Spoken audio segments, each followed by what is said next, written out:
Lunging correctly in order to keep the horse balanced from front to back and aligned through the spine and balanced from left to right means you have to take a dynamic position.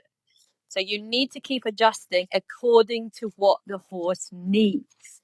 So the positioning we take ranges from here, so by the girth, to the eye line. We never go back to the back end because then we're driving them. If we're driving them and driving them faster, driving the hind end out, then we can't keep control of here and the horse will lose balance. So we never pass the girth line with regards to lunging. Now, your degrees of using this space will depend on what you want. The further forward you come, the more into the eye line and into the horse's space you go, the slower and the more controlled it should be because you're moving into the space. The more you're back here, the more possibility you have to use your bending, to negotiate with the shoulders, to influence the thoracic. So it's important to think about the degrees of what you're looking for with regards to positioning. So the starting position is here, so always by the shoulders, and then depending on what's going on, you move with the foot in the direction that you want. Yeah, so if I want to move to the eye line, I move with the foot into that direction, and quite often I'll move towards the horse. So quite often when you're going into the eye line, you want to slow down. So you're closing the space between you and the horse. So therefore you're actually stepping forward on your inside foot and more towards the horse. If I'm here and then I want the horse to go forward again, I might then, so say the horse overcorrects, or maybe then it's too slow or it's gone out too much, then I need to negotiate back. So then I'm moving back with my other foot to this positioning.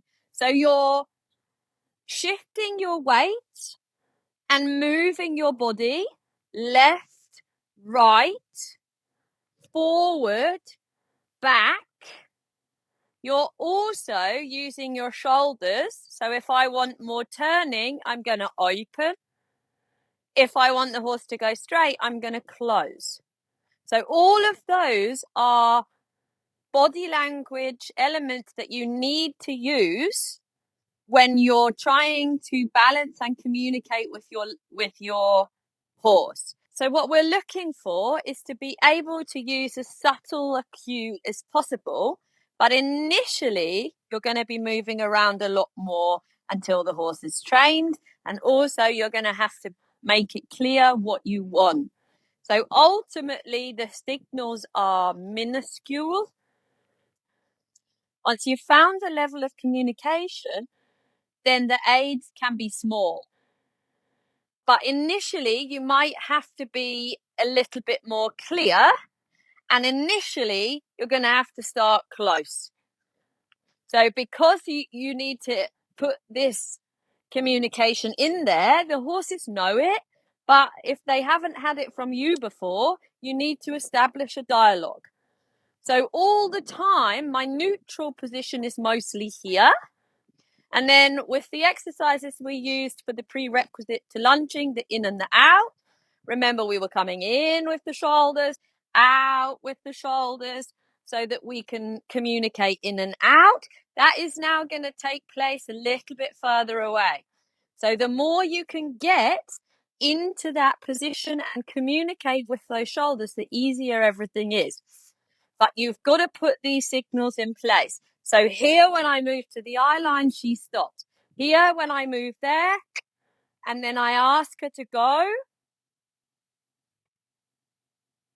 then she goes. So I'm opening into the forward space, and then rest space, forward, here, stop. So when you stop, you need to be clean, you need to stop yourself and you need to hold that space so the horse is clear. If I walk towards her, she moves out of the way. If I come back, she can come into my space. If I walk towards her, she moves away. If I come back, she can come into my space. If I drop back here, I'm allowing more forward. I'm allowing her to actually, if I open more, she's going to turn. If I close more, walk into the space, she's going to go straight. Open, turning, straight, switch it off. So again, it works the same. You'll find one rein easier than the other. And initially you need to do this slowly so you can find that you have more time.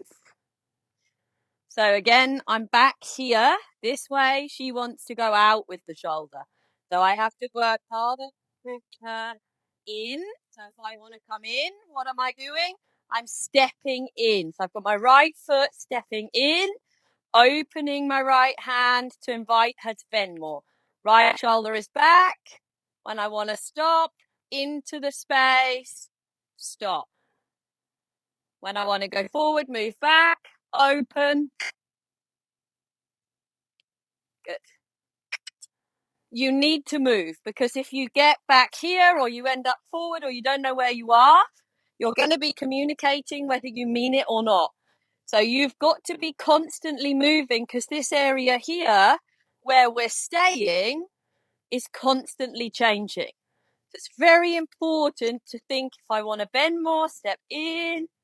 If I want to go straight, step out, keep walking, switch the bending off. If I want to come in, open again, bring her in. So that's something that takes quite a lot of practice.